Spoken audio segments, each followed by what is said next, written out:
Now, don't panic. If SIP is going to live forever, who's going to take care of it? How many here are members of the SIP core mailing list in the IETF? Okay. That's bad. And that explains a lot. I've been trying to raise a couple of issues on the SIP core mailing list because the SIP protocol is really broken. And all the cool people have moved somewhere else. No one cares about the 20-year-old protocol. So if Max, you want SIP to live forever, we need to fix stuff. How many here care about security? Yay! David Duffett, are you still around? You have lion bars. And we probably need 50. Okay, you got 3. Okay. That's good. Let's see. How many here understand the details of TLS? Okay, I need about 2 hours. Can you fix that? Yeah. TLS is critical for bootstrapping security in SIP, right? So we have the SIP layer and we have the RTP layer. And, oh, thank you. I didn't expect me to get all the line bars. In RTP, we bootstrap security by taking a certificate we create dynamically, starting a DTLS session, then suddenly changing our minds, taking the Symmetric key from DTLS, throwing that over to SRTP and starting an SRTP session. Are you still with me? That's how DTLS SRTP works in WebRTC and supposedly SIP. We steal the Symmetric key from the DTLS negotiation over UDP and change protocol. The RFC for that is quite funny to read. But SIP and TLS, how many here use it? Wow. How do you use it? What's the contact? When you register over TLS, what's the contact?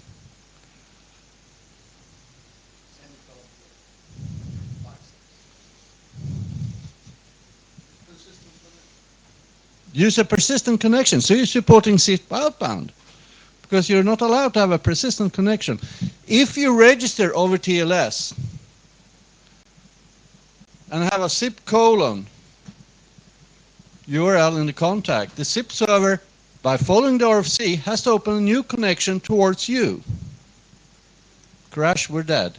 If we had transport TLS, which by the way is a deprecated transport, the SIP server has to open a TLS connection to your device or user agent. Now, do you have a SIP server certificate in every phone? No. So you register, but no one can call you.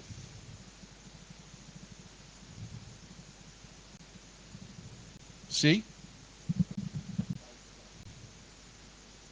Yeah, there were no slides.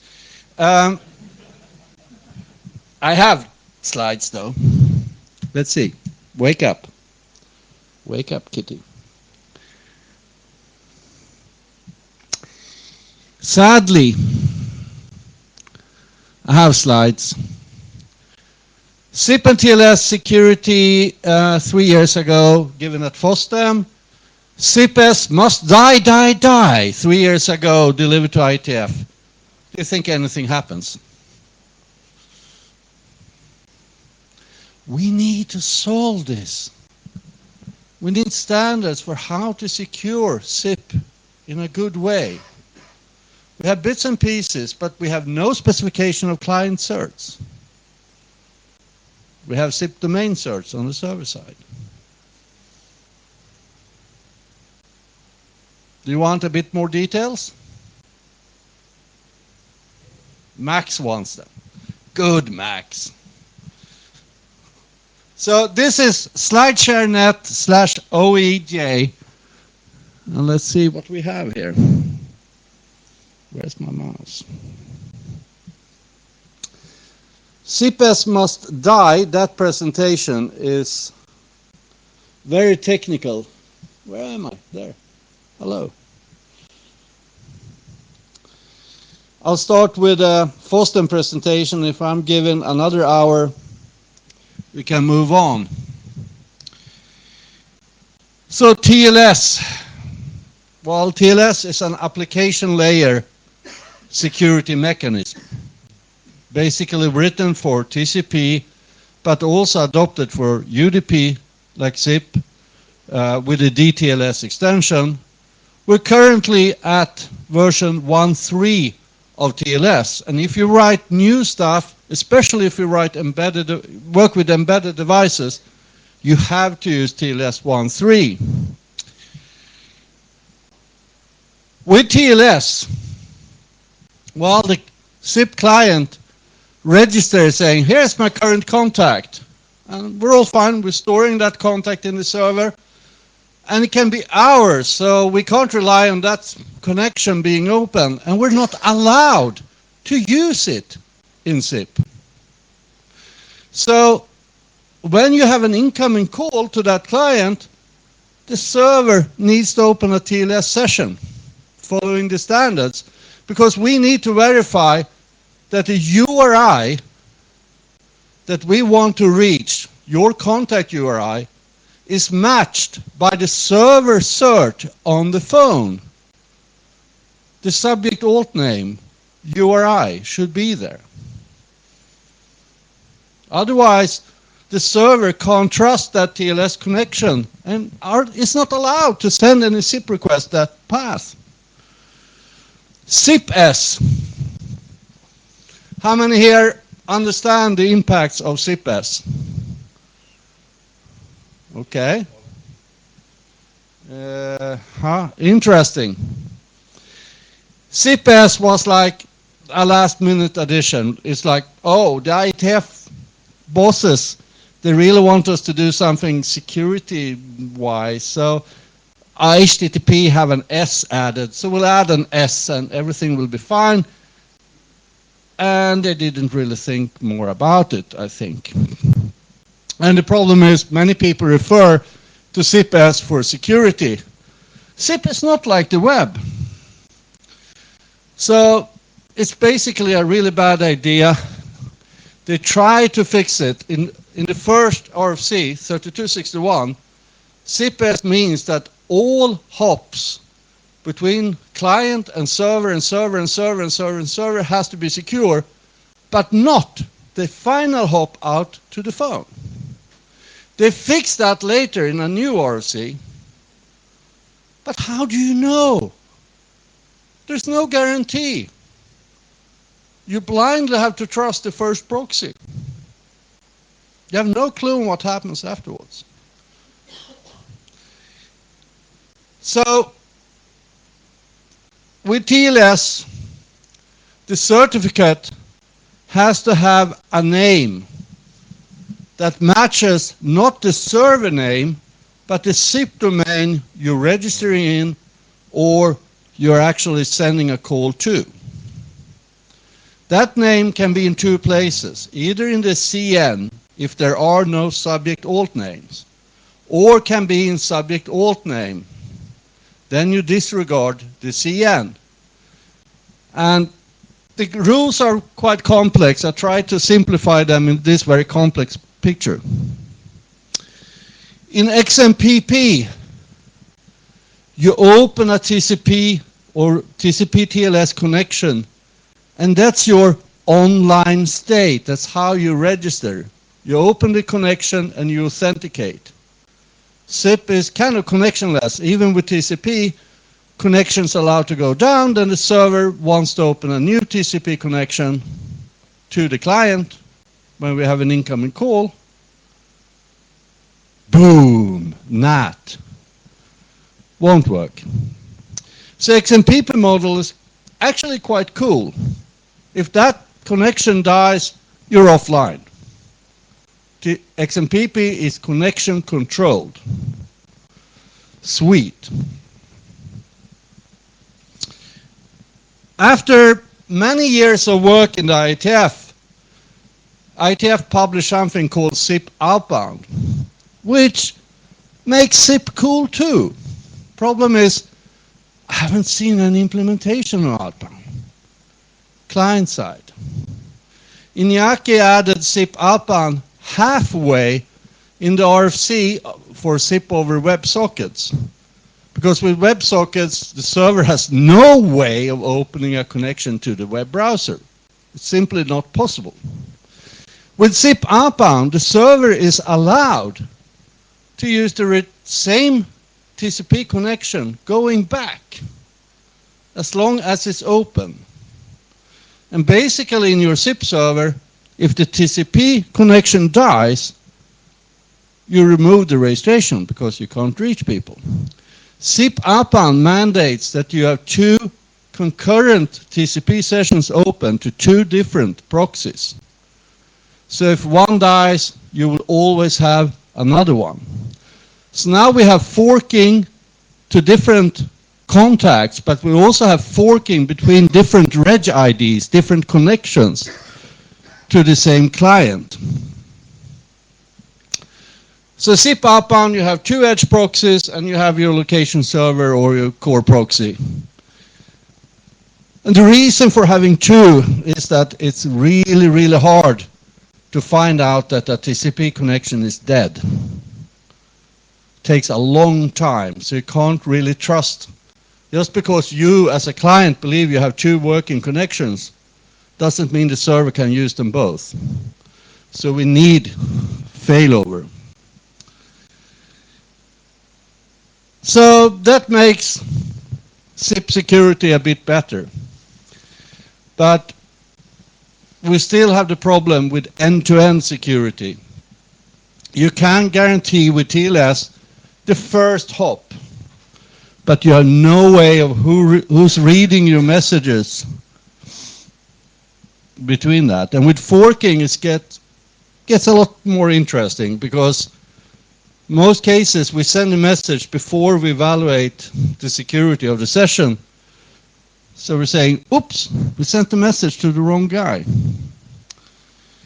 So the question here is really, what do we want? If you're a provider of hosted PBX, the first hop security might be good enough. Then you just need SIP Outbound in all your user and devices. If you want a secure session, I want to know who I'm talking with. I want to know who I'm chatting with. I want to know who I'm screen sharing with. And I don't want any middleman disturbing me. Then we have a problem, because we have no end-to-end security in the SIP protocol. I know Adrian have been playing around with OTR and MSRP, which makes life better. But he hasn't got many stars on GitHub. He doesn't have many followers taking that technology.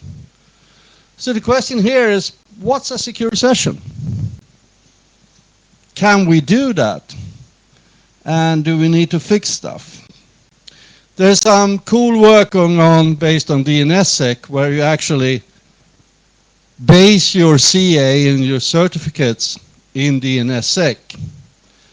And the XMPP guys have added a way to verify email addresses in DNSSEC.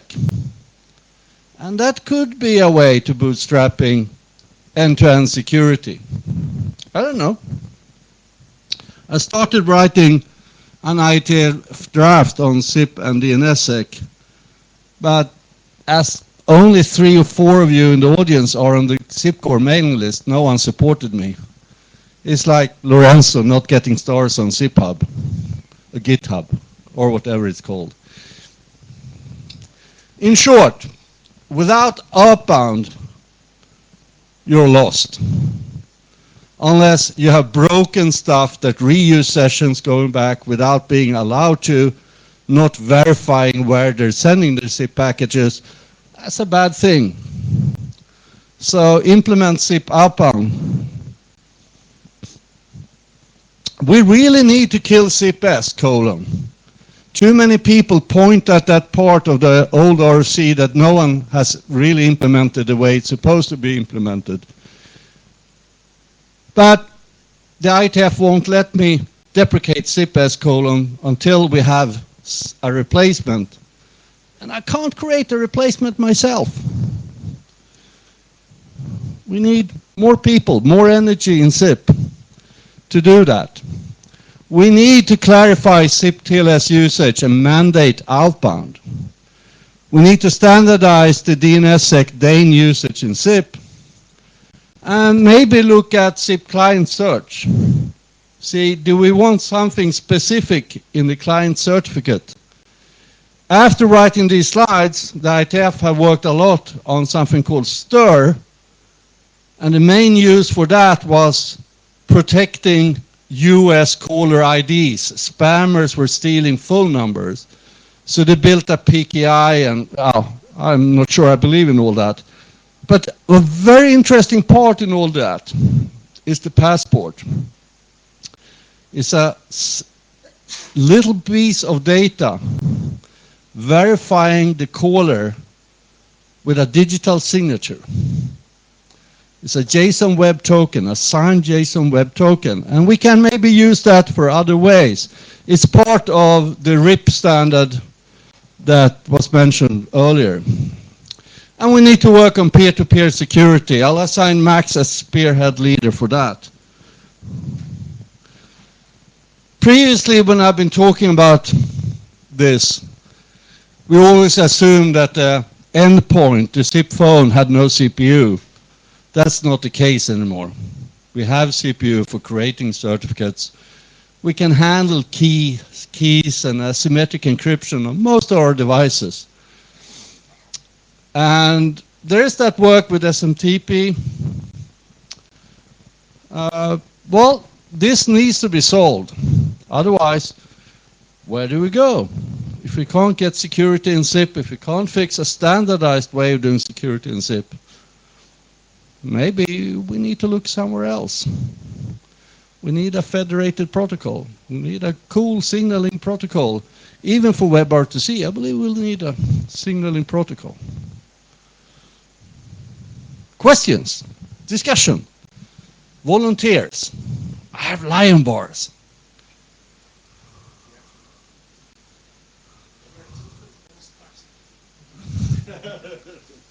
No stars for me, but I'll take the lion bars then. I haven't followed the discussions on RIP at all, but I read the draft, and basically what they tried to solve is what we in the zip forum we have been working with standardizing zip trunks for people who sell them, right? So you got a language and a description and a requirement list to describe the product. Haven't seen it being used at all in Europe, but it's actually good work. And by accident, in the last version, there's IPv6 in there. I have no clue on that, how that happened. So nothing much happens.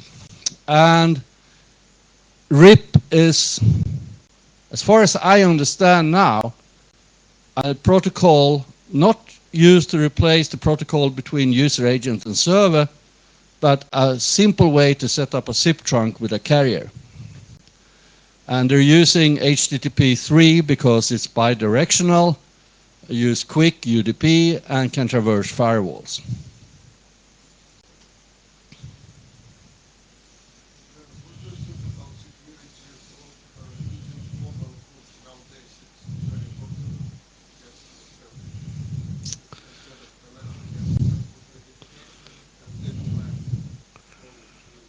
Well, the question is the security of the mobile push, because mobile IP networks is not IP networks. They're filled with a lot of interesting gear, middle boxes that break TCP sessions and do stuff. So properly, Federico, you can answer this better, but only way to launch an incoming call to a phone is send a mobile push. Could be a data push or a VoIP push. Dan Jenkins told us all about that. And the security, all that, yeah, that's a can of worms.